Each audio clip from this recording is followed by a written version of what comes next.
नमस्कार, मैं हूं सुशील शर्मा और आप देख रहे हैं हापुड़ हलचल, जिस पर खबरों का सिलसिला कभी नहीं थमता। बुलंदशहर कोरोना सेंटर में क्वारंटीन किए गए एक परिवार से 18 साल की बच्ची की मौत हो गई। क्वारंटाइन सेंटर में अचानक हुई मौत की खबर के बाद बुलंदशहर प्रशासन में अफरा तफरी मच गई। कयास लगाए जा रहे थे कि कहीं 18 साल की बच्ची की मौत कोरोना की वजह से तो नहीं हुई है। मौत की सूचना मिलते पर ही बुलंदशहर डीएम, एसएसपी सहित सभी अधिकारी मौके पर पहुंच गए। शुरुआती जांच में पता चला कि बीते रविवार को देर रात ग्रेटर नोएडा देवला से एक परिवार हरदोई के लिए पैदल निकला था, जिसको बुलंदशहर प्रशासन ने क्वारंटाइन किया था, मगर परिवार ने 18 साल की बच्ची की बीमारी छुपाई थी। 18 वर्षीय आरती टीबी की बीमारी से ग्रस्त थी, जिसकी अचानक तबीयत खराब हो गई।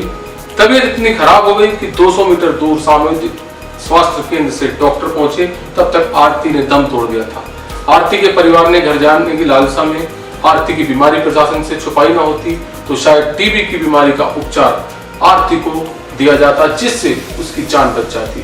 आरती की मौत के बाद उसके परिवार को जांच करने के बाद बुलंदशहर प्रशासन ने उनके गृह जनपद दाह संस्कार के लिए रवाना कर दिया। सर, आज एक युवती का देहांत हुआ है, कहाँ से आई थी, वो कैसे आई थी सर? ग्रेटर नोएडा से जो है एक दंपति हैं जो फूल सिंह थे, उन्हीं का परिवार था। वो, उनकी पत्नी और उनकी 2 बेटियां जो है वो यहाँ आए थे। मूल रूप से रहने वाले हरदोई के थे और कल वो वहाँ से पैदल चलते हुए आए हुए थे। तो जो बॉर्डर है, बॉर्डर पर पुलिस द्वारा रोका गया और रात को लगभग 1 बजे जो है पुलिस द्वारा जो है क्वारंटाइन सेंटर द्वारा जो काका डिग्री कॉलेज है वहाँ पहुँचाया गया।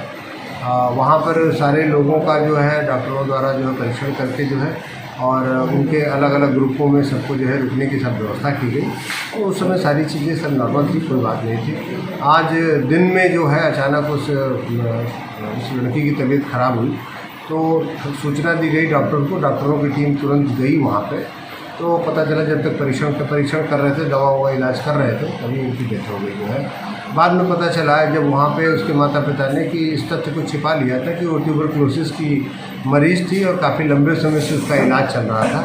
इस तथ्य को छिपाया, वो उसके सारे कागजात वहीं पर मिले, जिसमें उसने जो हाल ही में डॉक्टरों को दिखाया था और सारी मेडिकल चेकअप वगैरह कराया था। लेकिन इस तथ्य को उसने इसलिए छिपा लिया। मैंने पूछा कि क्यों ऐसा किया आपने, बताई। उसने बताया कि इसलिए तथ्य को छिपा लिया था कि यदि मैं बताऊंगा तो आप लोग मेरी बेटी को यहाँ भर्ती कर लोगे और मैं अपने गांव नहीं जा पाऊंगा, इसलिए इस तथ्य को छिपा लिया।